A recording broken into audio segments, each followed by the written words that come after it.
All right. Nice little azalea, Satsuki azalea, Kazan. I've got, just to show you, one little bud bloom starting to show up. So the reason that we're doing this in this Raiho ceramic, there we go. It's a little glare, but it's okay. That pink is really going to pop with that turquoise. The pot isn't exactly what I want as far as the size goes. I'd love to have something a little smaller, but I think what we'll do is since we're using this pot, I don't really have anything else for it, and it really needs to come out of here. This is all full of roots. Really needs to come out of the nursery pot. So I selected this one to kind of give it, it's got the flow moving from right to left, or from your perspective, from left to right. So we're going to plant it really far over this way and let that directionality kind of insinuate more of a circumstance and more of a landscape rather than just the tree in the pot. So you get some interesting moss selection and have it move on out that way. This is something that may work with a little figurine as well. Having the tree not look as big as it could, but put it in a nice pot that'll match it really well and give it a landscape rather than just being the tree in and of itself. So we'll get going here. I'm going to prep the pot first, as per usual. Set the tree to the side. Let me know if you have any questions or anything. I'm prepping for a show in Atlanta this weekend, and I've done probably 60 repots in the past 3 or 4 days. So, to say the least, my hands are dry. Oh, there we go. Found some wire. Oh, there. Perfect. I don't have to cut anything. There we go. All right. This pot had something in it prior, and I really didn't like it, so I pulled it out. So most of the drainage holes are there, but it's got a couple where the wire pulled out. So just got to do a couple of the, right? Make the little mouse ears. It's a little too big.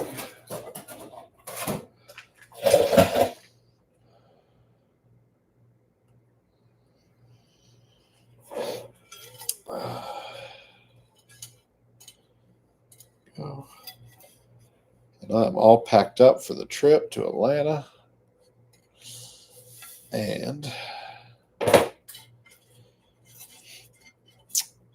just doing some stuff just for me tonight.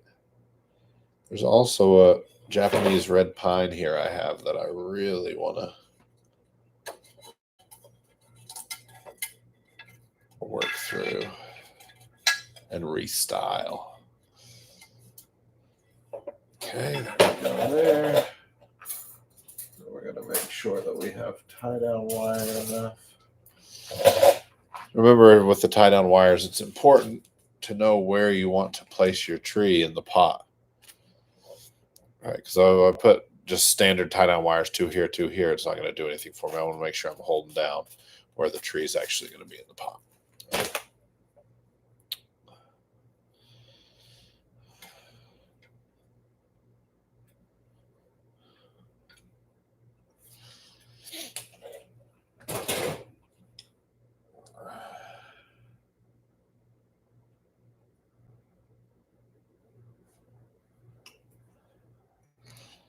Should give us one there.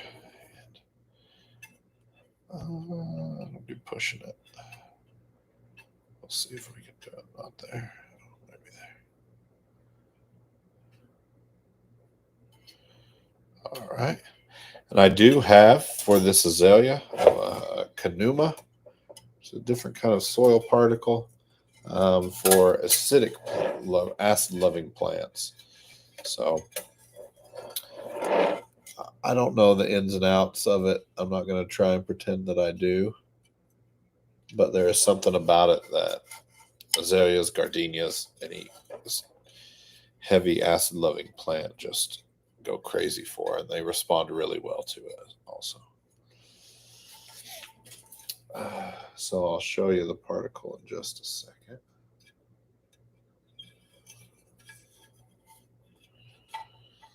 Got our tie-down wires in there.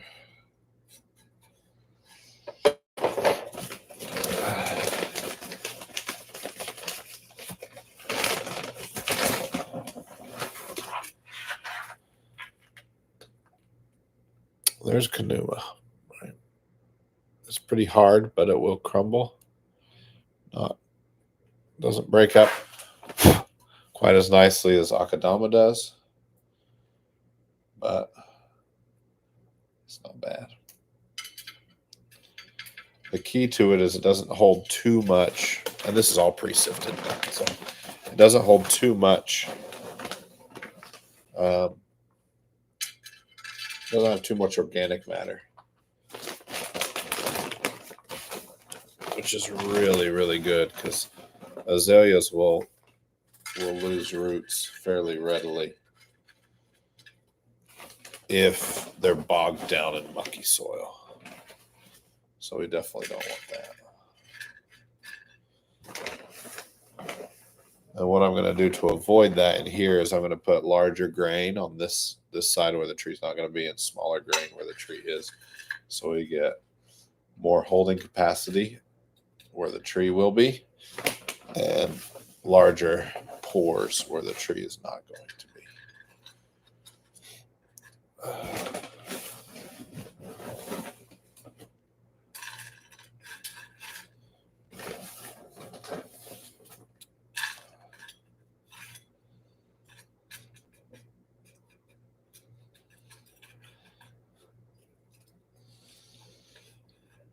So now that the pot's prepped, I do want to see if we can, without the glare.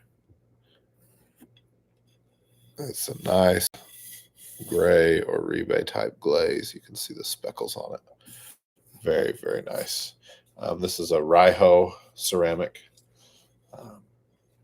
Always great work coming out of Japan.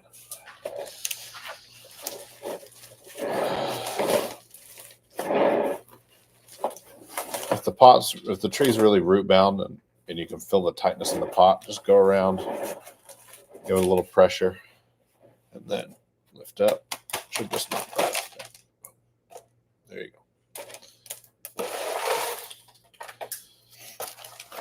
go. Yes. So sometimes you really have to hit it hard. Suggest not using your hand, but the butt end of, the saw or some kind of tool usually does the trick.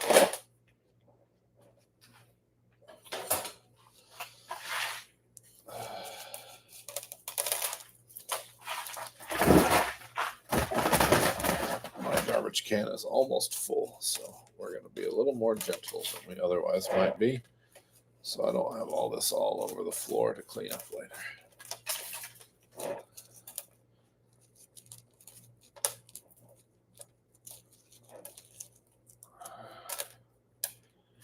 Take my moss.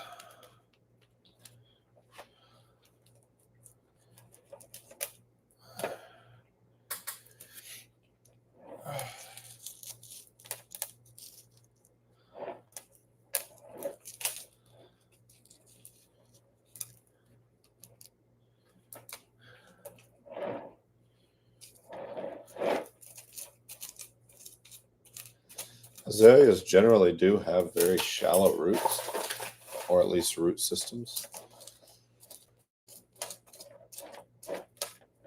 But if you leave it in a pot long enough, it's generally going to fill up what you give it. So,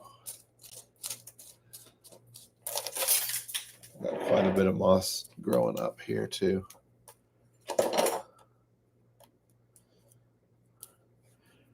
Also, if you find any suckers on your azaleas, You really want to keep those cleaned off the base because they will take up all the energy. You'll start to get dieback throughout the canopy and other spots. If you have a fairly unhealthy azalea and it's been struggling for a couple years to maintain its health or its vigor, or it's really strong, really weak growth in some portions and strong growth in others. If you want to even that out, one thing you can do is right now, as these buds are starting to show, and you can see the other buds throughout, they just don't have color on them. But as they're showing up, you can go through and you just pick them off. It takes up so much energy for the azaleas to flower that it's a really good. I've got 3 or 4 others. It's a really good practice to go through and help them maintain their vigor or revitalize them by removing those flowers. It's not worth 1 year's flower show to potentially damage your tree almost and possibly permanently, right? So go without the flower show one time and your trees will definitely thank you.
The soil is actually coming off surprisingly well, which is very nice.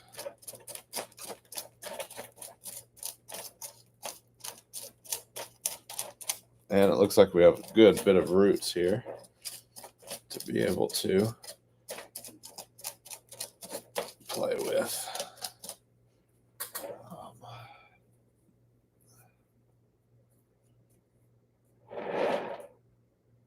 I styled this tree, I think, last summer, maybe moving into the fall. Can't remember exactly. It was just a big shrub, and now it's just that triple trunk really appeals. It's right on the edge of asymmetrical. It almost looks symmetrical, but gives you a little bit to play with. The subtlety of it is what I really like, which is partly why I think it goes well with the oval pot. A round would be nice, but maybe the round is too symmetrical to put a tree that's borderline like this. We need a little bit of something, which may actually be why the elongation of the, over potting it might work to its advantage as well. Have a little more asymmetry in the composition since it's not so prevalent in the tree itself.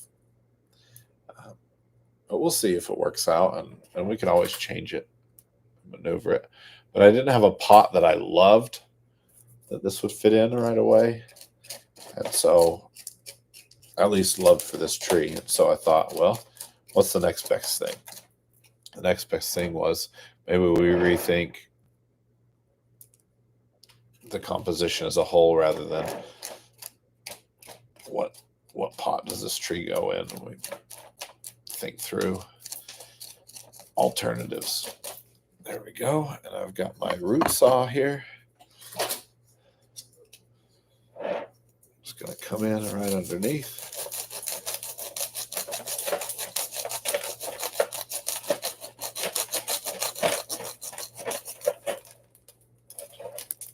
There we go.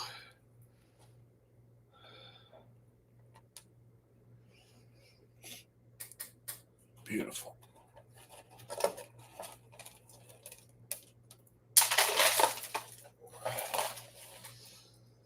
We are at the tail end of repotting season.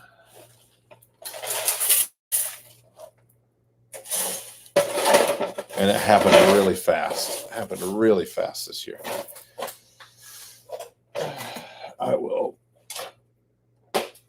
pull out a bit more of these roots just to tease out some of that compact soil and get those roots integrating. So roots really don't do well with integrating into new soil. So if there's like a hard line between one soil type and another, most roots will not penetrate that wall, which is why you get wrapping roots like in the landscape so often. Is if you take them out of ball and burlap or whatever they're planted in from a nursery, you just pull it up, pop it in the hole, they're just going to grow in that circle that they're in, even though you've done the hole big and this and that, did everything like you're supposed to.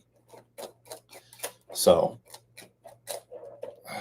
it's important to integrate native soil with new stuff. So we're going to be able to do that here with such a dramatic repot as far as removing a lot of roots.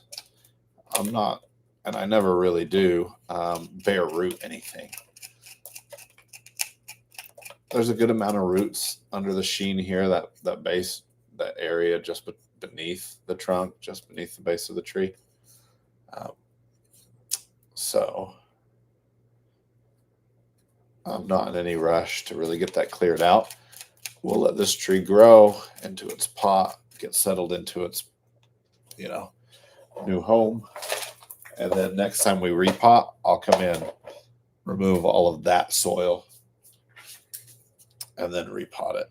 And then it'll be pure 100% Canuma there. But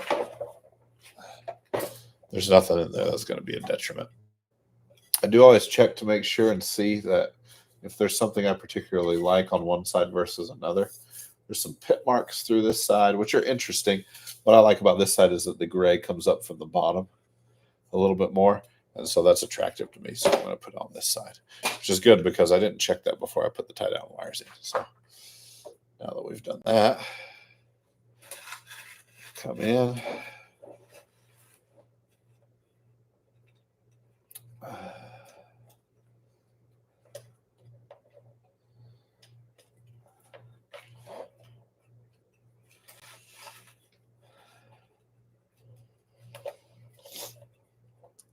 Make sure everything is nice and snug. What I'm doing here is when I pull the wire over, sometimes it will take those roots and it'll pull them forward as well. So I'm kind of looking at what roots do I need to put on the opposite side of the wire to make sure that I don't clump all the roots up into one spot. I keep them flared out.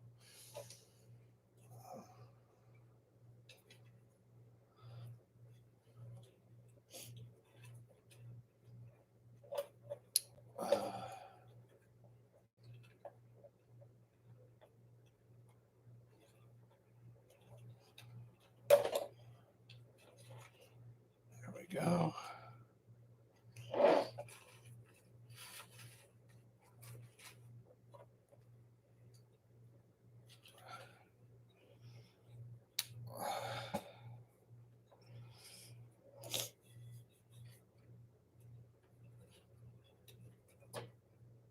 Second tie down wire.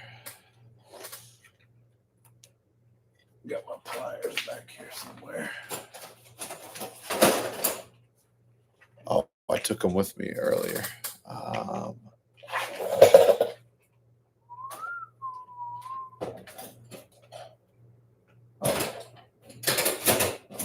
Found a different set. There we go.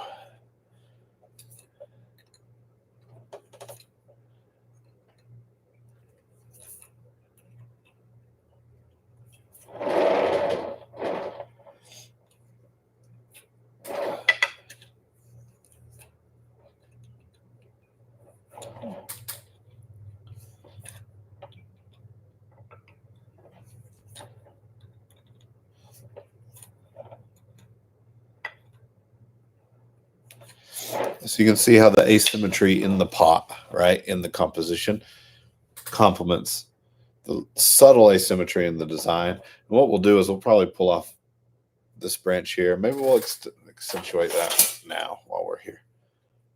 Take off this larger branch, right?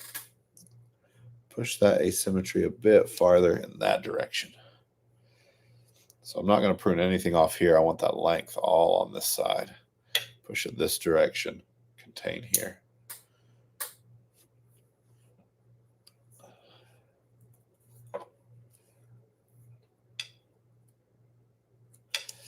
I think the rest I'll leave just for a solid bloom.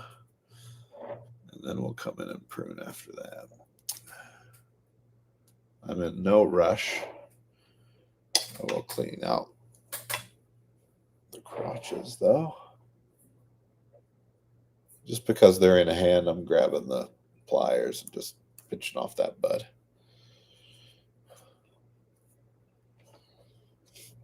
Okay.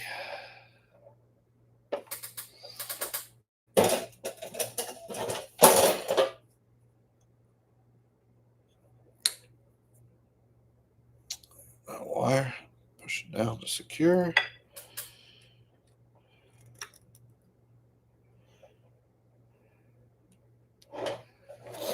There we go. Viewers angle, very nice. Get some Kanuma and finish it off.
I'll give this a slight chopsticking over here just to make sure it settles in for good root development. But you could chopstick on this empty side till the cows come home and it just keep settling and settling and settling. So just give it a bit of loose chopstick, and then make sure you do really well around the roots to make sure they integrate with that new soil.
Again, chopsticking really is one of those mundane but vital aspects.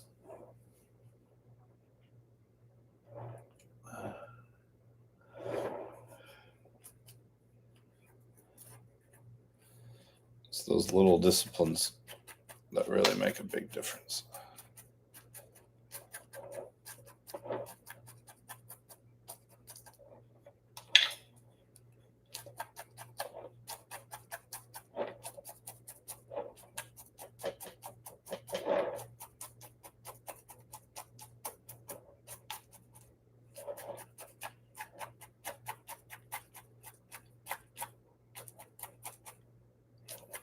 Almost done here.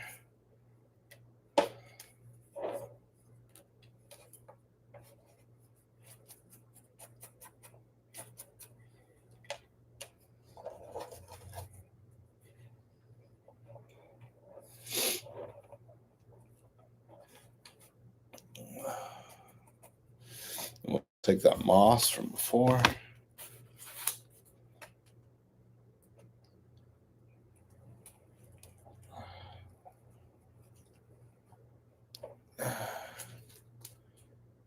We'll press on. I've got a little bit more moss that I collected. So we'll press that on as well. But I do want to make sure. Might as well use this up.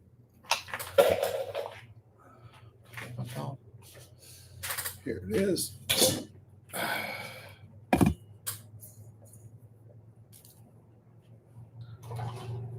Spritz. Remember, it'll just break apart. Moss will just break apart if you try to curl it while it's dry. So always moisten it up.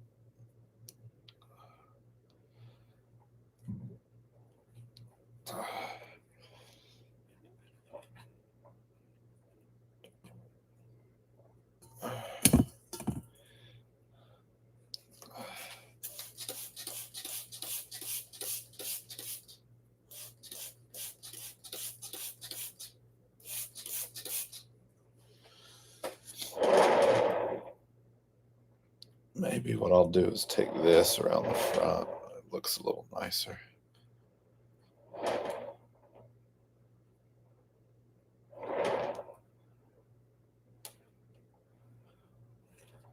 I like that moss pattern style a little bit more.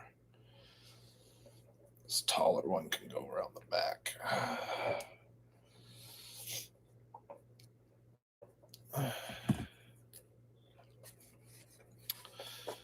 I mean, it's really quick.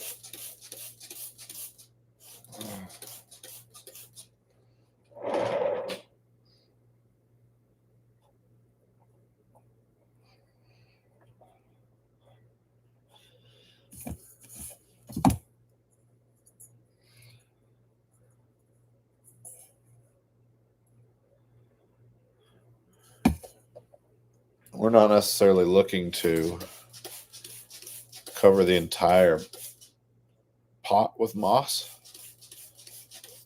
because there's not many roots over there, and so we don't want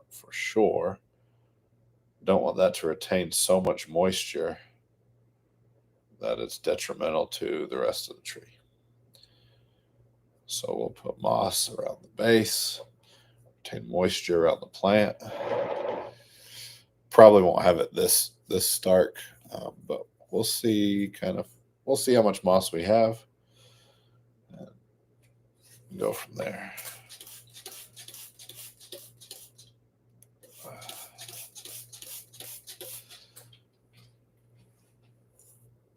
But you do always want to keep in mind the subtleties of, if this stays too wet, will that be damaging to the rest of the plant or the roots in some way? And maybe not this year, but if it stays soggy over here, it could get disease or pest or something like that in the harbor. Everything terrible, which will then move into the side that's, inhabited by the roots. So you always got to keep in mind. There's just a few pieces left in here. Keep in mind all of the impacts that every decision could make. Right?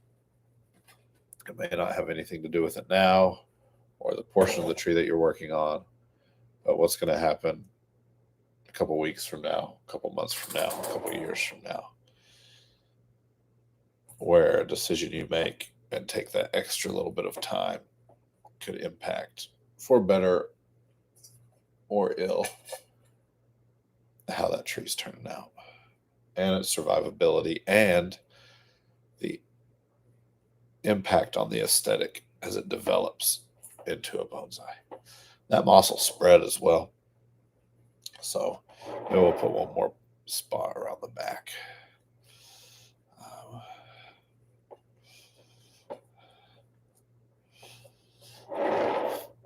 Something like that. There's just one more little piece here, so I'll use that little piece up. You can kind of see where we're going with that. Get rid of that shiny bit. There you have it.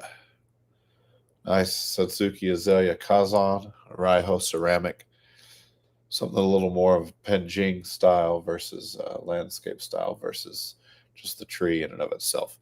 It's almost a shame to do it with a tree that's really this nice with a good structure, but it also lends itself to the landscape design, pushing that asymmetry with the composition, planting it so far over on this side of the pot.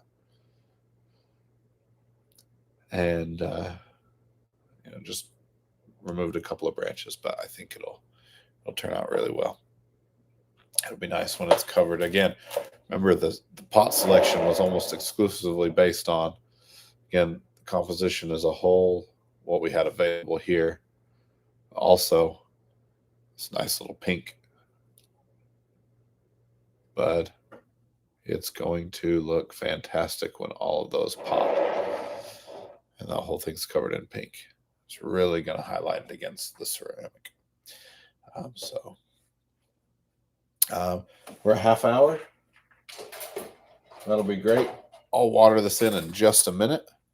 One thing I definitely want to do, and that's the last repot of 2025 for me. So that's a repotting season in the books. One more thing I want to do is look at this Japanese red pine. So we got a twofer here today.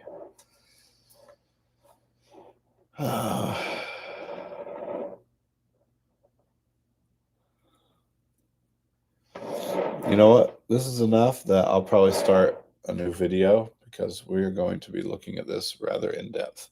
So that's it for now. I'll bring the azalea back just so it's the right thing at the end of this. There it is. Nice azalea. All righty. Good repotting season. That's it for 2025 repots. We will see y'all with some more styling throughout the rest of the year. Bonsai on, y'all.